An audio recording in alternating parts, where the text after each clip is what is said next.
اعوذ باللہ من الشیطان الرجیم بسم اللہ الرحمن الرحیم ربی اشرح لی صدری ویسر لی امری واحلل عقدۃ من لسانی یفقہوا قولی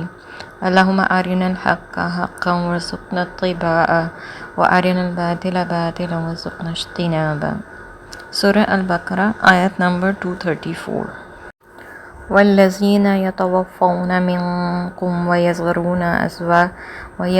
ازواجا یتربصن بانفسہن اربعۃ اشہر واشہرا۔ اور تم میں سے جو لوگ فوت ہو جائیں اور ان کی بیویاں زندہ ہوں تو ایسی بیویاں 4 ماہ 10 دن انتظار کریں، پھر جب ان کی عدت پوری ہو جائے تو اپنے حق میں جو کچھ وہ معروف طریقے سے کریں، تم پر اس کا کچھ گناہ نہیں، اور جو کچھ تم کرتے ہو اللہ اس سے خبردار ہے۔ عام حالت میں بیوہ کی جو عدت ہے وہ 4 ماہ 10 دن ہے، لیکن اگر حاملہ ہو تو وضع حمل تک اس کی عدت ہے، اور یہی مدت بیوہ کے سوگ منانے کی مدت ہے۔ چنانچہ آپ نے فرمایا کسی عورت کو جو اللہ اور قیامت پر ایمان رکھتی ہو جائز نہیں کہ کسی میت پر 3 دن سے زیادہ سوگ کرے بجز اپنے شوہر کے، جس پر اسے 4 ماہ 10 دن تک سوگ منانا لازم ہے۔ یعنی اگر کوئی عورت، اس کا بھائی فوت ہو گیا ہے یا اس کا بیٹا فوت ہو گیا ہے تو اس پر وہ صرف 3 دن تک سوگ کرے گی، لیکن اگر شوہر فوت ہو گیا تو پھر 4 ماہ 10 دن تک سوگ کرے گی۔ اور حضرت ام عطیہ کہتی ہیں کہ ہمیں کسی بھی میت پر 3 دن سے زیادہ سوگ منانے سے منع کر دیا گیا،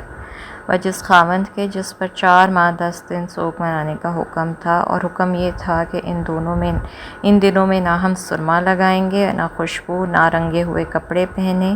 الا یہ کہ ان کی بناوٹ ہی رنگین دھاگے کی ہو۔ البتہ یہ جائز تھی کہ ہم میں سے کوئی جب حیض سے پاک اور غسل کرے تو ایک قسم کی خوشبو لگائے، نیز ہمیں جنازے کے ساتھ جانے سے بھی منع کر دیا گیا تھا۔ حضرت زینب بنت ابی سلمہ کہتی ہیں میں نے اپنی والدہ ام سلمہ کو یہ کہتے سنا ہے کہ ایک عورت رسول اللہ صلی اللہ علیہ وسلم کے پاس آئی اور کہنے لگی کہ میری بیٹی کا خاوند مر گیا ہے اور اب اس کی آنکھیں دکھ رہی ہیں، کیا ہم اسے سرما لگا سکتے ہیں؟ آپ نے فرمایا نہیں۔ پھر اس عورت نے دوسری بار یہی سوال کیا تو بھی آپ نے فرمایا نہیں۔ پھر تیسری بار آپ صلی اللہ علیہ وسلم سے یہی سوال کیا گیا تو آپ نے نفی میں ہی جواب دیا۔ پھر فرمایا کہ اسلام میں تو عدت اور سوگ کا زمانہ صرف 4 ماہ 10 دن ہے، جبکہ جاہلیت میں تو یہ عدت پورا 1 سال تھی،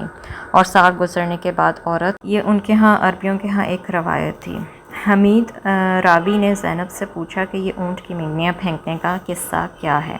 زینب نے کہا جاہلیت میں یہ دستور تھا کہ جس عورت کا خاوند مر جاتا تو وہ ایک تنگ اور تاریک جھونپڑی میں جا بیٹھتی، برے سے برا لباس پہنتی، نہ خوشبو لگاتی، نہ کوئی دوسری آرائش اور زیبائش کرتی، حتیٰ کہ پورا سال اسی طرح گزار دیتی۔ سال گزرنے پر اس کے پاس کوئی جانور مثلاً قحدہ یا بکری یا کوئی پرندہ لاتے جس سے وہ اپنی شرمگاہ رگڑتی تھی، اور کبھی وہ جانور مر بھی جاتا، اس کے بعد اسے اونٹ کی مینگنیاں دی جاتی جسے وہ اپنے سامنے پھینکتی، یہ گویا اس کی عدت پوری ہونے کی علامت ہوتی تھی، اس کے بعد ہی وہ خوشبو وغیرہ لگا سکتی تھی۔ رہی یہ بات کہ عورت یہ عدت یا سوگ کا عرصہ کہاں گزارے، تو اس سلسلے میں راجح قول یہی ہے کہ وہ اپنے خاوند کے مکان میں ہی گزارے، اور اسے اتنے سفر کی اجازت ہے کہ رات کو اپنے مقام پر واپس آ جائے، اور کچھ علماء کا یہ قول بھی ہے کہ بیوہ عورت جہاں چاہے عدت گزار سکتی ہے اور اس پر سفر کی پابندی نہیں۔ یہ عدت اللہ تعالیٰ نے اس لیے مقرر فرمائی کہ معلوم ہو سکے کہ عورت کو اپنے مرنے والے خاوند سے حمل تو نہیں، اگر حمل ہو تو عدت وضع حمل تک ہوگی تاکہ نسب میں اختلاط واقع نہ ہو، یعنی یہ پتہ چل جائے کہ بچے کا باپ کون ہے۔ 4 ماہ 10 دن گزارنے کے بعد وہ اپنے نکاح کے معاملے میں مختار ہے، یعنی وہ خود اپنا فیصلہ کر سکتی ہے، اور اس مدت میں یقینی طور پر معلوم ہو سکتا ہے کہ اس کا جو متوفی خاوند سے حمل ہے یا نہیں، یعنی اگر اس کا خاوند فوت ہو چکا ہے تو اس کے بعد اس کا کوئی حمل ہے کہ نہیں۔ ان کا نکاح کی بات چیت کرنا، زینت اور آرائش کرنا، خوشبو لگانا، مقام عدت سے کسی اور جگہ چلے جانا، نکاح کر لینا، جو کچھ وہ اپنے حق میں بہتر اور مناسب سمجھیں، سب کچھ جائز ہے، اور اس کا تم پر کوئی گناہ نہیں۔ عدت کے بعد جو ہے وہ یہ بتایا جا رہا ہے کہ اس عورت کا نکاح کے لیے بات چیت کرنا یا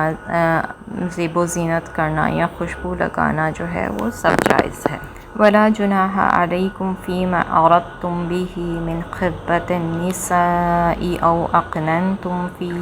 أَنفُسِكُمْ،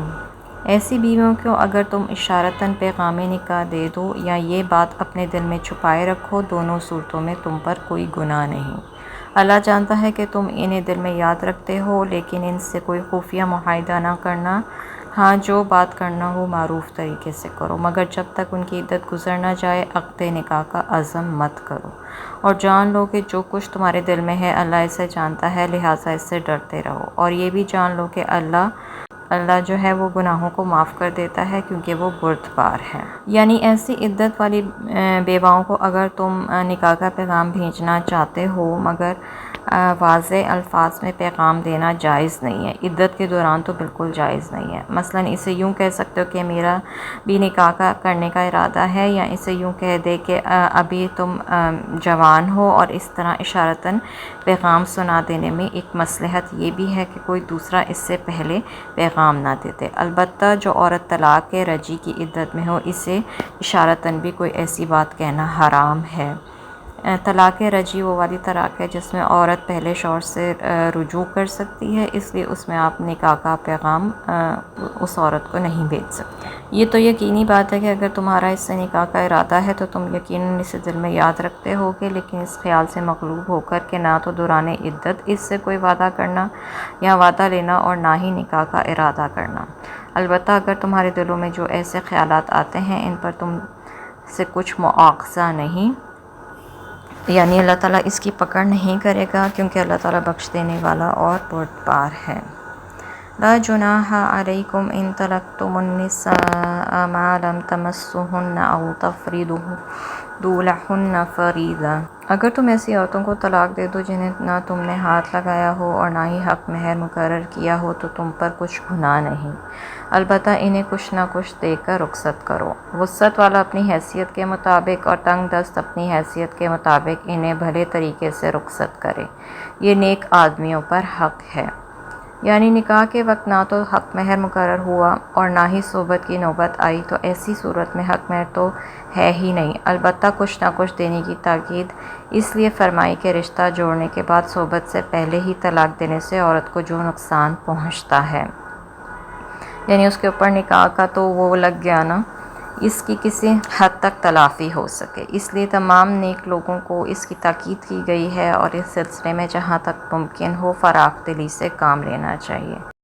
وَإِن طَلَّقْتُمُوهُنَّ مِن قَبْلِ أَن تَمَسُّوهُنَّ وَقَدْ فَرَضْتُمْ لَهُنَّ فَرِيضَةً فَنِصْفُ مَا فَرَضْتُمْ إِلَّا أَن يَعْفُونَ أَوْ يَعْفُوَ الَّذِي بِيَدِهِ عُقْدَةُ النِّكَاحِ، اور اگر انہیں ہاتھ لگانے سے پہلے طلاق دے دو مگر ان کا حق مہر مقرر ہو چکا ہو، تو طے شدہ حق مہر کا نصف ادا کرنا ہوگا، الا یہ کہ وہ عورتیں خود معاف کر دیں، یا وہ مرد جس کے اختیار میں عقد نکاح ہے فراخ دلی سے کام لے اور پورا مہر دے دے، اور اگر تم درگزر کرو پورے کا پورا حق مہر دے دو تو یہ تقویٰ سے قریب تر ہے، اور باہمی معاملات میں فیاضی کو نہ بھولو، اور جو کچھ بھی تم کرتے ہو اللہ اسے دیکھ رہا ہے۔ اب پہلے تو یہ معاملہ تھا کہ عورت کے ساتھ نکاح ہوا لیکن اس کو ہاتھ نہیں لگایا، تو اس وقت اور نہ ہی حق کے مہر طے ہوا تھا اس وقت تک، تو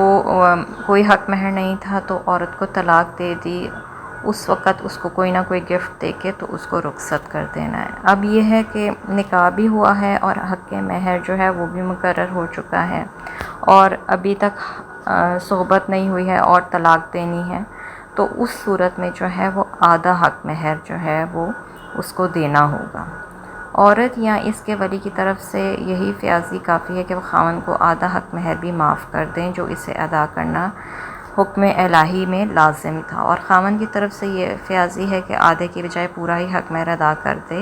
یا اگر ادا کر چکا ہے تو اس سے کچھ واپس نہ لے، اور یہ تاکید اس لیے کی ہے کہ اجتماعی زندگی میں خوشگواری پیدا کرنے کے لیے ایسا برتاؤ ضروری ہے۔ اگر ہر شخص اپنے قانونی حق پر ہی اڑا رہے تو اجتماعی زندگی کبھی خوشگوار نہیں ہو سکتی، یعنی طلاق کے معاملے میں بھی کوشش کرو کہ خوشگواری سے کام لو۔ اب متعلقہ عورت کے حق مہر کی ادائیگی کے سلسلے میں شرعی احکام کی روح سے 3 4 صورتیں ہیں۔ پہلی یہ تو نہ مہر مقرر ہوا ہے اور نہ صحبت ہوئی ہے۔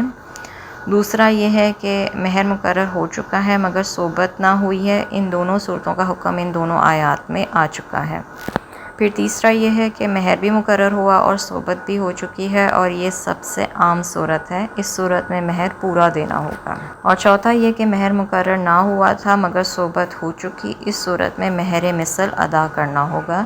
یعنی اتنا مہر جس عورت کے قبیلے میں عام رواج ہے، اسے مہر مثل کہتے ہیں، کہ جیسے آپ کی پھوپھیوں کو کتنا مہر ملا اور آپ کی والدہ کو کتنا ملا اور آپ کی باقی بھابھیوں کو کتنا مہر ملا۔ اور بیوہ کے لیے بھی یہی 4 صورتیں ممکن ہیں، مگر اس کے احکام میں اختلاف ہے، جو یہ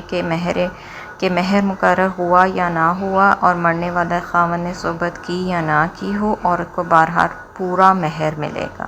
اگر مہر مقرر تھا تو اتنا ملے گا، اور اگر مقرر نہیں ہوا تو مہر مثل ملے گا۔ حضرت علقمہ کہتے ہیں کہ ابن مسعود سے ایسے شخص کے متعلق سوال کیا گیا جس نے کسی عورت سے نکاح کیا، نہ حق مہر ہوا، نہ صحبت کر سکا، اور اس کی وفات ہو گئی۔